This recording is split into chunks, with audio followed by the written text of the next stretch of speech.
Good morning, everybody. Now, Ukraine seems to have mostly disappeared from the front pages of newspapers and the headlines on broadcasters in the mainstream media. And where it does appear, the narrative has almost completely changed from what it was over the first 2.5 months of the special operation in Ukraine by the Russian forces.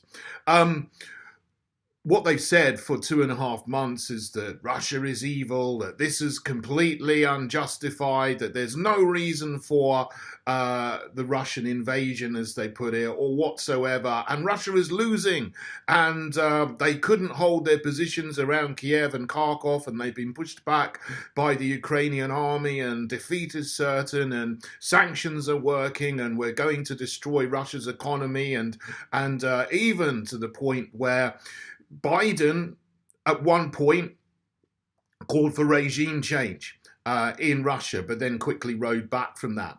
But now, just a couple of days ago, there was a headline which says, Ukraine's forces suffering painful losses in the Donbas, which is a complete turnaround from what's been said over the first part of the conflict. As I said, this would have been unthinkable even 3 or 4 weeks ago. And it is because that is the truth. And they cannot now deny this because Russia is pushing through the Donbas very, very slowly, but very, very certainly, very, very effectively and systematically, taking village by village, town by town. And obviously we know about the situation in Mariupol, which ended about a month ago, where there were a lot of National Socialists cauldroned in a siege there in the Azovstal plant, making a last stand, and that fell after a month or so of a systematic siege, basically, to cut them off, and then eventually they ran out of food and weapons and water and had to surrender, which is the Russian strategy. And they're doing this effectively now in the Donbas area. So they've just taken most of Severodonetsk, key town, in the Donbas area. And again, we got a situation similar to the Azovstal plant in the Azot industrial zone of Severodonetsk, where there are 2,500 National Socialists and foreign mercenaries caught in a cauldron there, and they can't get out. It's so obvious now, even the Western mainstream media, which spins and twists things continuously and inverts things so that the narrative that they are spinning and creating is the opposite to the truth. They cannot now even deny that the Russian special operation is having incredible success in the Donbas. And the thing is, we're so used to lies in the West from politicians, from journalists and reporters, from most of the mainstream media.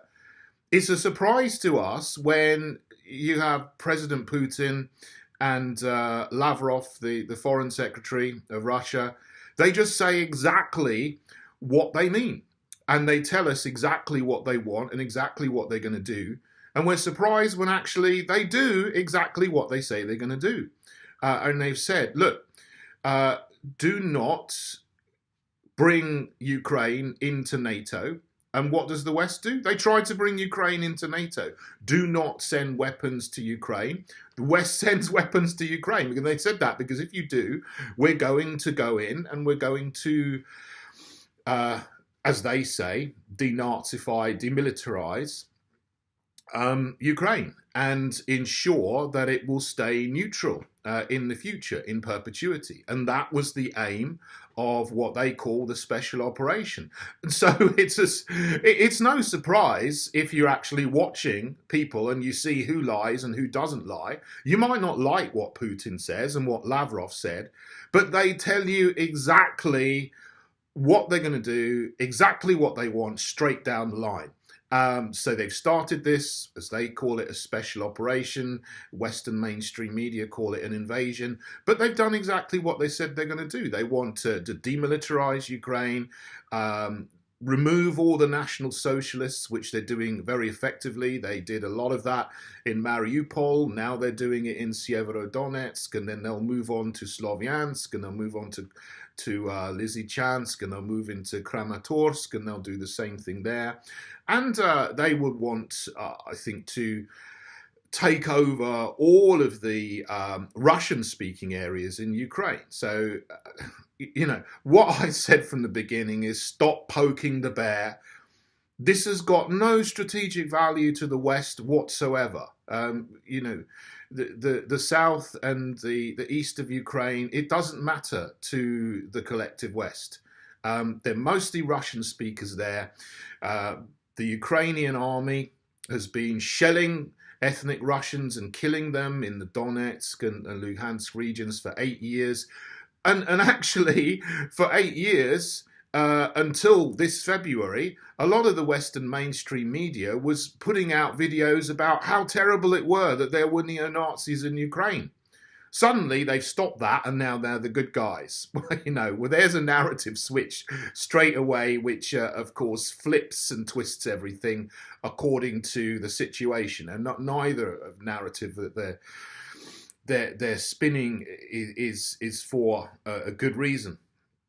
But what would make sense now, or what would have made sense in February before this happened, and this would have been the easiest thing to avoid, is for Western governments with Zelensky to sit down with Putin and Lavrov and say, okay, let's talk. We're going to stop shelling Russians in the Donbas. We're not going to keep sending weapons to Ukraine.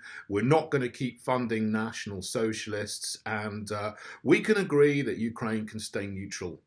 That would have saved a huge amount of lives. Now, I've got no sympathy at all for the National Socialists, but I do feel very sorry for hundreds and hundreds of poor young boys, young Ukrainian boys, 18, 19, 20, who are being sent to the front line, who have never picked up a weapon in their lives. They're not trained to fight, but they're being sent there as cannon fodder.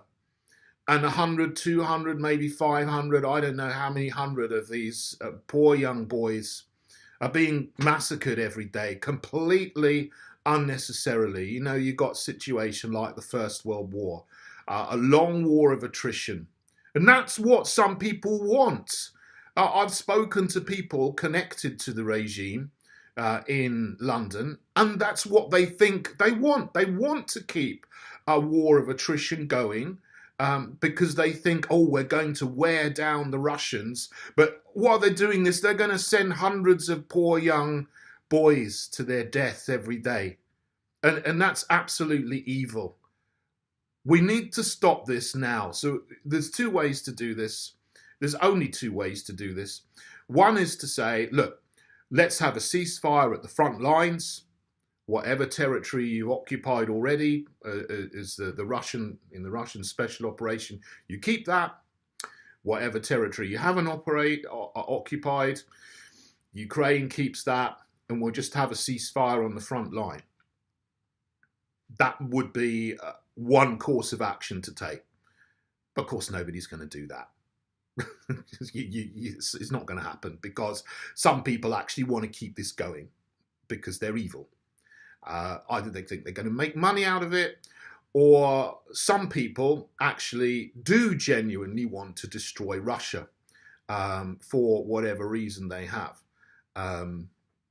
They want their resources, they want their oil and gas. Some people actually are genuinely, viscerally Russophobic. You can see that in some of the things that people say. You know, talk about being anti-racist in every other situation, but some people now are actually, you know, genuinely hate Russia and are flaunting it, and it's absolutely deplorable and despicable. So, whatever, we need to stop this to stop more young boys from being sent to their deaths. The other sensible thing that you could say is, okay, well, look, Ukraine is a construct of the Soviet era. More territory was added to the Ukrainian Republic, the Ukrainian Soviet Socialist Republic, in the time of the Soviet Union. The Donbas area was added, the Crimea was added in 1957. But those areas that are Russian-speaking would be happier being part of Russia. Let's just accept that and say, okay, the areas where there's Russians, let them be part of Russia. The areas which are Ukrainian areas, let them be a separate nation.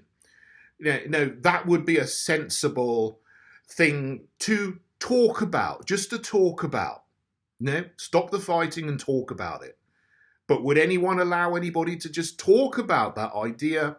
No, because no, this would be conceding territory to Putin, and Putin is evil. Like you're not evil, sending weapons to National Socialists, seriously. So, there's two things that would be sensible to do. Will they happen? No, they won't happen, because people are either too stupid or too evil to make it happen, sadly. So this will go on. But ultimately, the Russian special operation, as they call it, or invasion, as the Western mainstream media call it, is going to continue essentially until Russia does take over all of the Russian-speaking areas. And the choice people have to make is, are you going to do this with no more deaths, or are you going to send tens of thousands of more boys, Ukrainian boys, to die? That shouldn't happen. We should stop this now. And that's what I'm calling for, and that's what I've been calling for since the beginning. I hope someone hears this and decides to do the right thing.